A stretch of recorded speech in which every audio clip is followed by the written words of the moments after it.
Waringin Timur menetapkan pemilihan kepala desa serentak tahun 2023 di 77 desa yang dipusatkan. Akan dilaksanakan pada 23 September nanti di wilayah Kabupaten Kota Waringin Timur, Provinsi Kalimantan Tengah.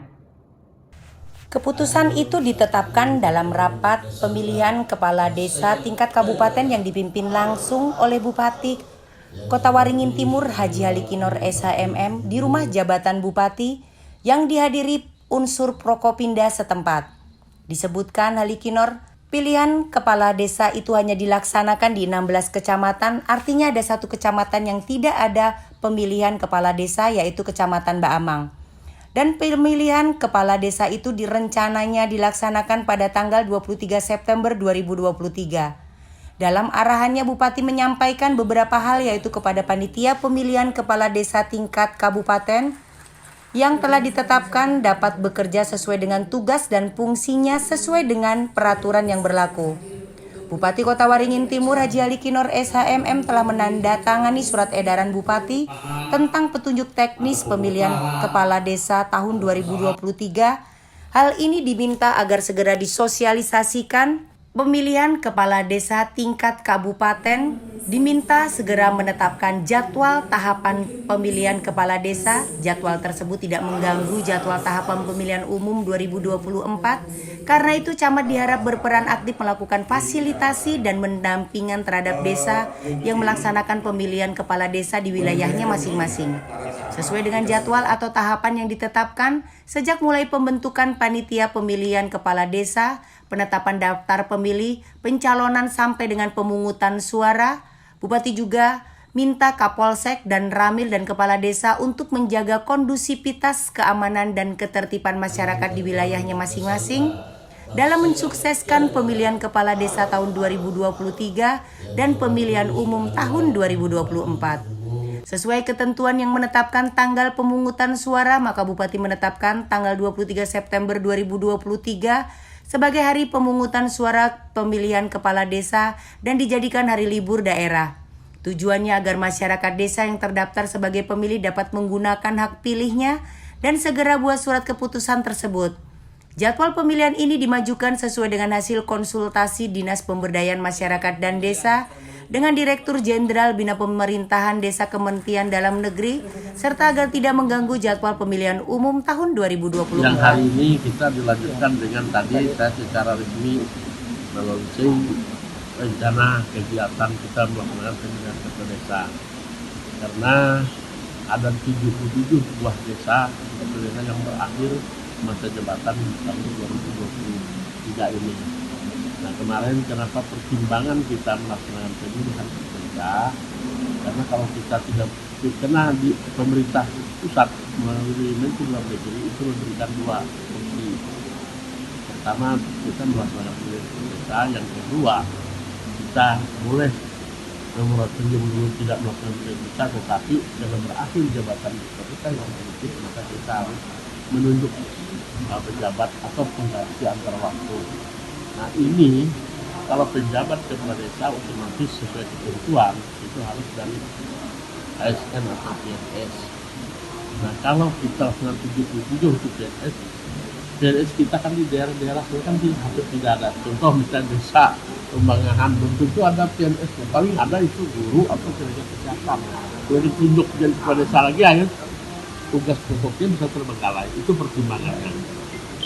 Nah, makanya kita melaksanakan pemilihan desa, konfirmasi dan hasil rapat dari Prokopinda, terutama dari Pak Kapolres selaku bidang keamanan, bahwa itu memungkinkan untuk bisa dilaksanakan. Waktunya pun masih bisa menyesuaikan dengan proses progres perjalanan pemilu legislatif. Sementara itu, Kepala Dinas Pemberdayaan Masyarakat dan Desa Kabupaten Kota Waringin Timur Raihansa menjelaskan pihaknya menyampaikan surat kepada camat tentang inventarisasi masa jabatan BPD bagi desa yang akan melaksanakan pemilihan kepala desa. Hal itu dilakukan karena yang bertanggung jawab dalam pembentukan dan pelaksanaan Pilkades adalah BPD. Camat diminta menyampaikan kepada BPD dan kepala desa tentang akan berakhirnya masa jabatan kepala desa 7 bulan sebelum berakhirnya masa jabatan atau paling lambat 11 Mei 2023. Diharapkan semua camat telah melaksanakan. BPD memberitahu kepada kepala desa tentang akan berakhirnya masa jabatan kepala desa 6 bulan sebelum masa jabatan kepala desa berakhir atau paling lambat 11 Juni 2023. Camat diharapkan memastikan dilaksanakan oleh BPD di desa yang melaksanakan pemilihan kepala desa. Jadi terakhir dari KPU itu kan kita ada tahapan di KPPU itu tanggal 14 sudah memasukkan daftar calon. Nah, yang terakhir informasi yang update di kami untuk kepala desa yang memang ikut di dalam pileg itu ada 12 desa. Yang pertama adalah Mekarjaya, Tanah Haluan, Tinduk, Baampah, Tumbang Payang, Waringin Agung, Luwuk Koan, Satiruk, Kabowau, Telaga Baru, Tumbang Hejan, Cempaka Mulia Barat.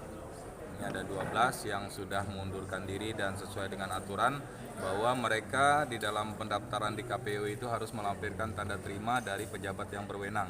Dalam hal ini Dinas Pemberdayaan Masyarakat dan Desa, dan kami sudah mengeluarkan tanda terima untuk lampiran mereka mendaftar di KPU. Dan ini proses untuk pemberhentiannya setelah ini adalah pemberhentian yang desa mengundurkan diri itu. Jadi nanti ada surat keputusan Bupati untuk memberhentikan kepala desa yang mengundurkan diri, dan sesuai dengan perda kita juga bahwa yang di bawah 1 tahun itu nanti akan ditunjuk PJ, pejabat dari kecamatan, dan di atas 1 tahun nanti akan dilaksanakan PAW, pengganti antar waktu untuk di 12 desa ini, karena ada PJ itu ada 3-4, jadi PJ itu ada 4 karena mereka berbarengan dengan pilka yang kita launching pada hari ini 2023, jadi langsung pemilihan nantinya, jadi PAW. Pak, itu terhitung tanggal berapa Pak mulai mengundurkan dirinya? Mereka kalau sudah memasukkan berkas di di PMD, tanda terima kami itu lampiran ke sana, tapi mereka tetap bekerja sebagai kepala desa sebelum SK pemberhentiannya keluar. Jadi nanti SK pemberhentian keluar itu sesuai tahapan di KPU itu adalah melampirkannya di bulan Oktober 2023. Jadi ini masih kami proses, yang pengunduran diri masih kami proses karena di 12 desa ini akan ekstra nantinya masuk inspektorat untuk artinya tidak hanya mundur begitu saja, tapi ada pemeriksaan dari inspektorat berkaitan dengan pertanggungjawaban di masa kerjanya kemarin. Ini mereka sudah pengajuan caleg nih, apa status mereka masih kepala desa? Masih, kalau mereka pengajuan sebelum status mereka masih kepala desa sampai dengan SK pemberhentian itu keluar. Jadi sampai SK pemberhentian keluar, SK PJ-nya keluar, baru nanti ada pelantikan PJ, disitulah pemberhentiannya dengan. Dari Sampit, Kabupaten Kota Waringin Timur, Provinsi Kalimantan Tengah, Kolik Trisubagyo, Sampit TV mengabarkan.